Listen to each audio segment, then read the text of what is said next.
14 de julho, o dia da queda da Bastilha. Com a queda da Bastilha, o poder absoluto na França, em 1789, começava a ruir.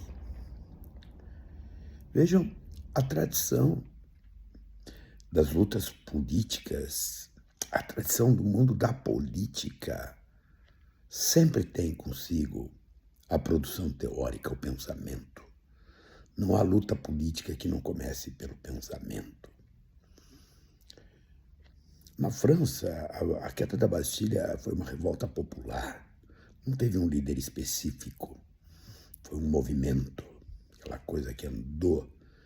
E a Bastilha tinha, na época, poucos presos, tal, mas ela expressava o poder real, a soberania do rei absoluto. Então, quando o povo de Paris assume a Bastilha, ele determina a construção de um elemento simbólico que era a relativização do poder absoluto do rei. E a partir dali se criam as condições políticas para a Assembleia, para a instituição da Assembleia Francesa.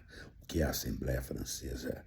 A chamada Reunião dos 13 Estados. E nisso existe um cara chamado Sieyès que escreve um texto, um panfleto, que se chama O que é o Terceiro Estado?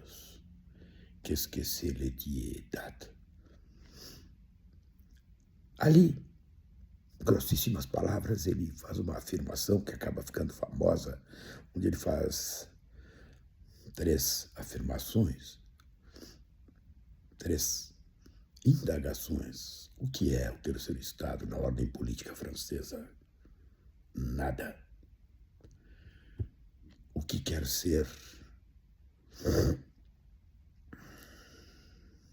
O que representa o Estado, o terceiro Estado? O que ele quer ser? Tudo. Mas para onde caminhará o terceiro Estado? Para ser o quê? Ele responde, ele quer ser alguma coisa. Simples assim. O desejo de querer ser alguma coisa construía o terceiro Estado. O terceiro Estado, a reunião de burgueses, a reunião de comerciantes, profissionais liberais, todos aqueles que não constituíam nobreza, nem igreja, nem o alto clero. Esse era o terceiro Estado. A Assembleia Francesa era a reunião entre nobres, clero e o chamado povo. Sieyès disse que o poder deveria ser do povo. E por ali nascem todos os grandes revolucionários franceses, com seus acertos, com seus erros. E a primeira discussão da Assembleia Francesa estava em que medida se estabeleceriam as votações, as deliberações na Assembleia. Seriam votos paritários? Ou, diante da expressão popular, o voto do povo deveria ter um peso maior? E assim, a cabeça do rei, anos depois, foi parar no cesto. E nós temos a formatação do Estado, ou seja, o Estado como ele é. Notem, já em 1648 já tinha acontecido, né, os famosos tratados da Westfália, né, quando se definia a soberania enclausurada num único território, num único espaço, sob o comando de um único soberano. Se estabeleciam as regras iniciais da diplomacia, as regras da guerra. E isso por quê? Porque durante 30 anos, por questões de intolerância religiosa, a guerra havia dizimado quase toda a Europa. Quando protestantes alemães e o Sacro Império Romano se digladiavam, isso produziu os primeiros rudimentos do Estado moderno, como o conhecemos. Esse Estado que agora começa a morrer, começa a se esfacelar, começa a se desconstruir. E os teóricos escrevem sobre isso, pensam sobre isso, organizam pretensões políticas. O grande Gramsci, Antônio Gramsci, que ninguém leu e todo mundo fala mal, Lá pelas tantas diz o seguinte: o velho morreu, o novo ainda não nasceu. E sintomas mórbidos começam a aparecer. Digam que Gramsci não tem razão. Não tinha razão. Quando Gramsci escreve Os Cadernos do Cárcere, quando ele pensa a política, quando ele pensa a luta política, ele teoriza uma pretensão de poder. E hoje nós olhamos para todos os campos políticos e encontramos amebas, seres invertebrados, partidos políticos que se dedicam à construção de negócios, que definem posturas a partir dos tempos de televisão. Sintomas mórbidos começam a aparecer.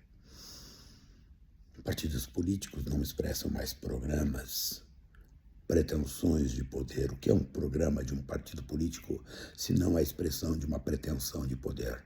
Diria-se, o que quer ser o terceiro Estado? Alguma coisa. Hoje, nem alguma coisa se quer ser, a não ser ter o domínio de emendas parlamentares, ter o domínio da corrupção da máquina de Estado, porque a corrupção não é só roubalheira. Corromper é desconstituir, é entrar no âmago e desfazê-lo.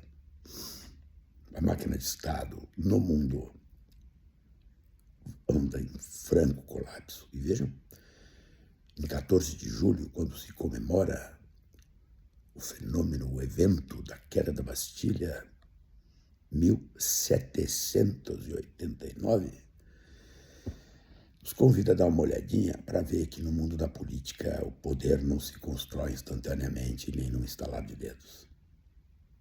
Ele leva tempo. Mas o poder político se constrói sempre. Quem olha para o liberalismo e pensa que o liberalismo é uma estruturação linear, está muito enganado. Quando Veneza, em 1200 e poucos, gerava uma produção industrial digna de um estudo de Marx sobre os processos de acumulação primário, ninguém falava em capitalismo e liberalismo, nessas coisas todas, e Veneza já trabalhava com os processos de acúmulo de capital numa linha de produção que dominou o mundo daquela época, La Sereníssima República de Veneza, porque La Sereníssima Milano de poder. E o capitalismo ali começando, o liberalismo começando, o processo. O capitalismo foi e voltou, andou, refez, apanhou. Não é esse processo linear. Da mesma maneira, o socialismo teórico, ele se desenvolve, se transforma em socialismo real. E o socialismo real cai. Ali, por 1986, cai o muro, em 91 ele se esfacela. Ele vai, ele volta, ele anda. A política, ela vai, ela volta, ela anda, e o poder segue sendo disputado. Mas sempre, notem, sempre, a partir de construções teóricas, de construções humanas, de pretensões políticas estruturadas, organizadas, pensadas, lideradas. Que líderes temos hoje? Gente, é de chorar nos cantinhos.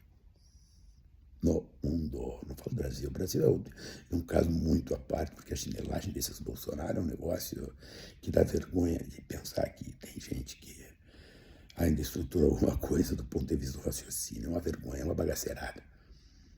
Mas os bagaceiras aparecem. O lumpenzenato, ele existe. E ele cumpre função política. Nós vivemos, tipo, num neoclericalismo, sabe?